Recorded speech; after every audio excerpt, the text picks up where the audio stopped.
মেরে ফেলুক আমাকে, আমি এইরকম দেশে বাঁচতে চাই না। এই এক কোটা আন্দোলন করতে কত শিক্ষার্থী মৃত্যু হইতেছে, পুলিশ আমাদেরকে গুলি ছুটতেছে।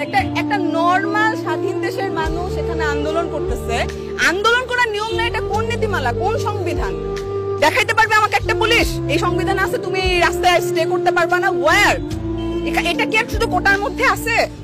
ডিউতে ঢুকে আমার ভাইদেরকে মারতেছে, কেন মারতেছে? তার অধিকার কি? তার ব্রেন আছে ডিউতে পড়ার, এই পুলিশদের ব্রেন আছে ডিউতে পড়ার।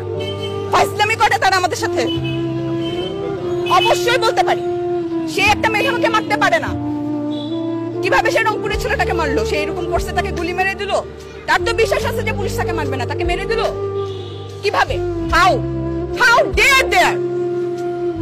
এরকম জায়গায় আমি বাঁচতে চাই না, মেরে ফেলুক আমাকে, আমি এইরকম দেশে বাঁচতে চাই না। পৃথিবীর কোন দেশে বাঙালি এখনো চাকরিও পাইতেছে না, কারণ বাংলাদেশের ভৌগোলিক আর পুরা দুনিয়ায় বাংলাদেশ এখন জানে বাংলাদেশ কেমন। একটা রেড অ্যালার্ট কান্ট্রি হচ্ছে বাংলাদেশ।